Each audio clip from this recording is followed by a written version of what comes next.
Good morning students, welcome you all to today's revision video. Beta, as you know that today is Saturday and we will revise the work that we have done last week. Okay, and the chapter that we have revised last week we have done, that is Should Wizard Hit Mommy, and that chapter is written by John Updike. ये chapter बेटा should wizard hit mommy, सबसे पहले हम इसको revise करते हैं, इसके की पॉइंट्स।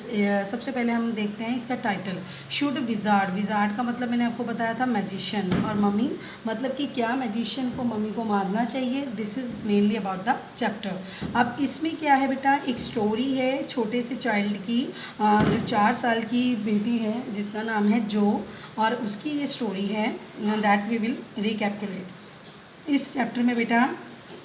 सबसे पहले जब हम स्टार्टिंग करते हैं, सैटरडे इवनिंग से स्टार्ट हुई है, जिसमें एक फादर हैं जिसका नाम है जैक, जो अपनी बेटी जो को एक स्टोरी सुना रहे हैं। The custom began when she was 2 years, means पिछले 2 सालों से, अब जो 4 साल की है, जब वो 2 साल की थी, कस्टम तब से स्टार्ट हो गया था।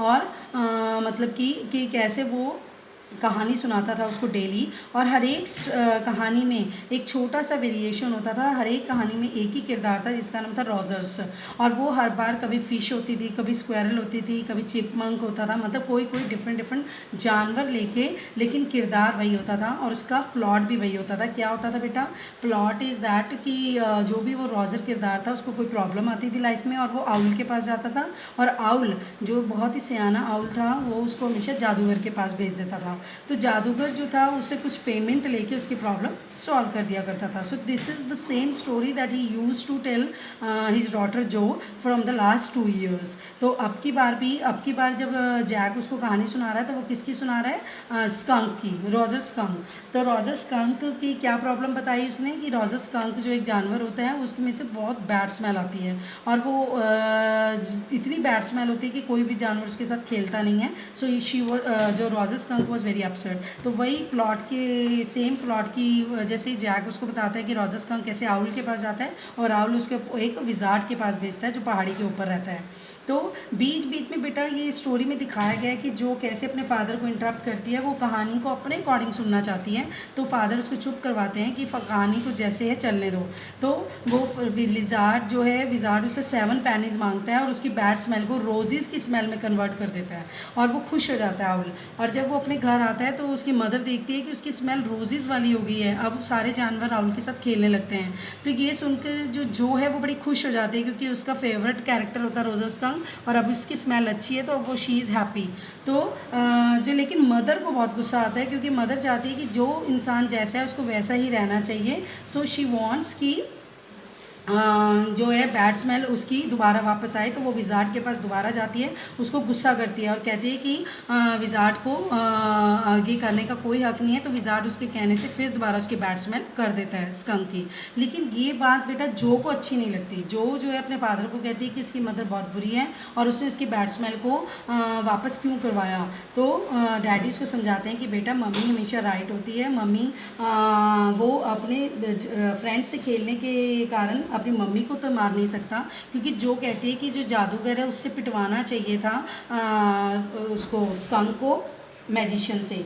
लेकिन फादर समझाते हैं कि बेटा ये गलत बात है कि जो मैजिक होता है वो थोड़े टाइम के लिए होता है, लेकिन ये नहीं है कि हम उसके एनिमल्स के खेलने के कारण अपनी मम्मी को मार पिटवाएं। सो मदर ठीक कह रही है कि जो इंसान की मेन कैरेक्टर होता है उसको उसी में ही रहना चाहिए। सो बेटा तो ये कहकर वो कहानी बंद कर देता है और अपने काम करने लग जाता है फादर स्कंक, और जो है सो जाती है।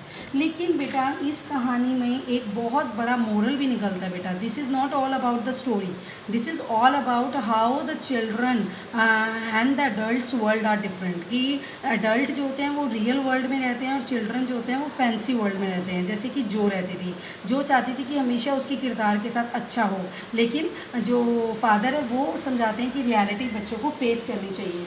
सो story is all about the different lifes of adult and the children.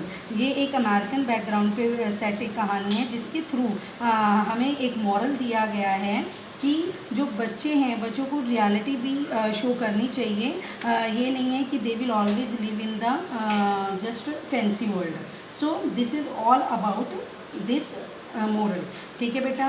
और इसमें एक और चीज़ बताएगी बच्चों को, it doesn't only raise a moral question कि should parents always decide what is best for the children और should the perspective of children be respected by the adults. एक चीज़ और बताएगी कि क्या पेरेंट्स को हमेशा अपना पर्सपेक्टिव लेना चाहिए बात का, या चिल्ड्रन के पर्सपेक्टिव्स की भी रिगार्ड करनी चाहिए। सो तो both the things are shown by this story, ठीक है बेटा। Just get the moral and revise this story. And एक चीज़ और आपने करनी है बेटा, because today Saturday, tomorrow Sunday, तो आप जो इसके क्वेश्चन आंसर्स है I will send you through the video, और I will just you have to do the character sketch of Jack. You have to write down the character sketch of Jack और जो। Jack और जो में से आप कोई भी कैरेक्टर लिख सकते हैं, एक कैरेक्टर करना आपने जैक या जो में से, ठीक है बेटा। थैंक यू क्लास, हो गया।